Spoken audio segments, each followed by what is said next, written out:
I'm 81 years old, and I'm sitting alone at a small kitchen table that once felt too quiet to notice. These days, quiet is all I have.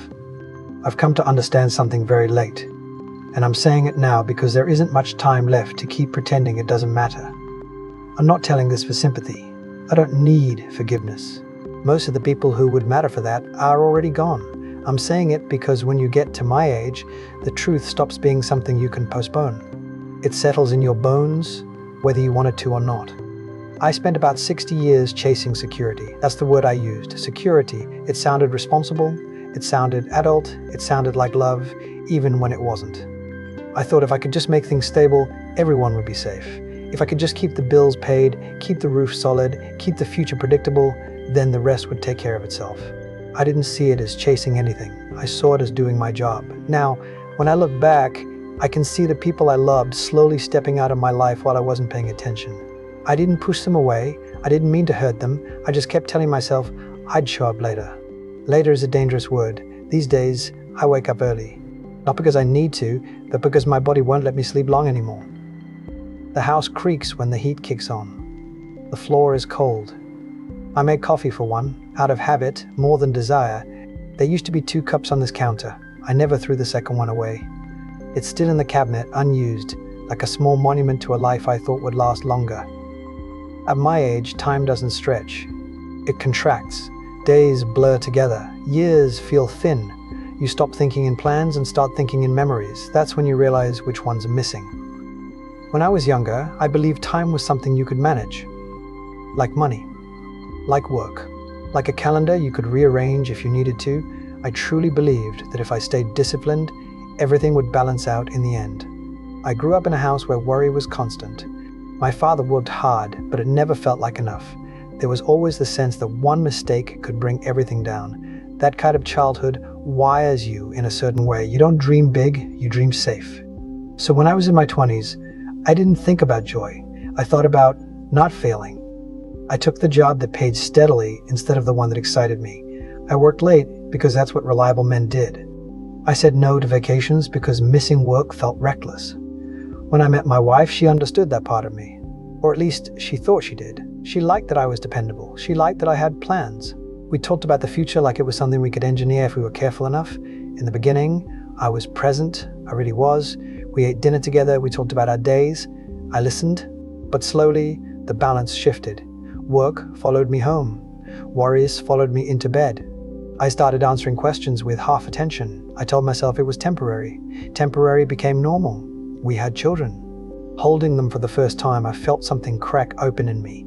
Fear, mostly. Fear of not being enough. Fear of failing them. I promised myself they'd never feel the instability I grew up with. That promise became my excuse. I worked longer hours. I took promotions I didn't want because they came with better benefits. I told myself I was doing it for them. I missed bedtime more often than I made it. I told myself they wouldn't remember. They remembered. Not in dramatic ways, not in stories you'd tell at a party. They remembered that I wasn't there. That I was tired when I was. That my mind was somewhere else, even when my body showed up. I missed school plays because of meetings that I can't remember now. I missed dinners because I'd already eaten at my desk. I missed conversations because I was always thinking about the next thing. My wife tried to talk to me. Not all at once, not angrily, just small comments at first. You're always working. They ask for you. We don't see you much anymore. I nodded. I agreed. I promised it would slow down soon. It didn't. The erosion was quiet. That's the part people don't warn you about. Nothing exploded. Nobody stormed out. We just stopped sharing as much. She stopped telling me things that I never had time to hear. The kids stopped asking me questions I never had time to answer. I didn't notice when the distance became permanent. By my 40s, I had what I thought I wanted. A stable career, a respected position, a house that was paid for, a reputation for reliability. People trusted me. At home, things were polite. Functional. We operated like a small company that knew its roles. I thought that meant we were doing well.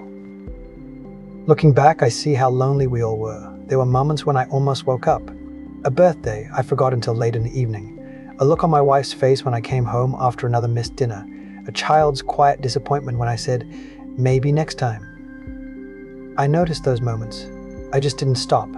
I told myself there would be time later, When the kids were older, when work settled down, when things felt secure enough. Security is a horizon that keeps moving. The turning point didn't come with a loud sound. It came with a phone call. My wife had been feeling tired. We assumed it was stress. It always was, until it wasn't. The diagnosis was serious, but not immediate. The kind of illness that gives you hope first, the kind that makes you believe you'll adjust. I went to appointments. I sat in waiting rooms. I told myself I was finally showing up. But habits don't change overnight. Even then, I was distracted. I answered emails in hospital corridors. I took calls in parking lots. I told myself it was necessary, that everything depended on me. She noticed. She didn't say much. She passed away on a quiet afternoon while I was out running an errand. I can't even remember now. I wasn't there. Again, that absence is something I carry in my chest, not loudly, just constantly. After that, the house felt enormous. Too big for one person, too quiet for the life it once held. The kids were grown by then. They had lives of their own. They visited. They were kind. But something had shifted long before the funeral. Grief has a way of clarifying things, not all at once, slowly, painfully.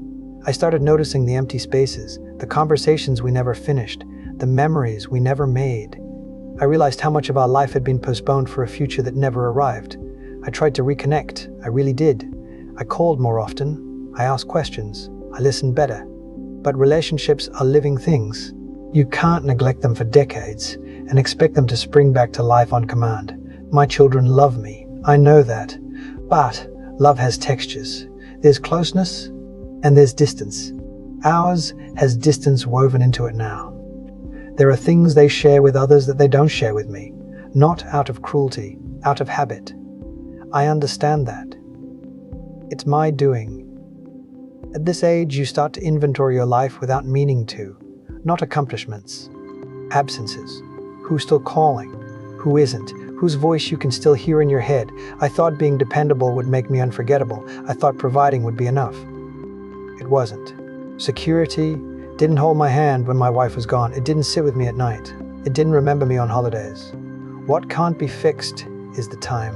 You can't apologize your way back into moments that never happened. You can't explain yourself into memories that don't exist. I miss the ordinary days. The ones that don't feel important until they're all you wish you had back.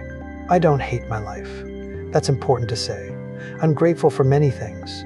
I did keep a roof over our heads. I did protect them from certain hardships. That matters. But it wasn't everything. And I acted like it was. If you're listening to this and you're younger than me, I won't tell you what to do. I don't have that authority. I can only tell you what I learned too late. People don't drift away because you don't love them. They drift because you're not there. Not fully, not consistently. Presence isn't dramatic, it doesn't announce itself. It's quiet and repetitive and easy to overlook.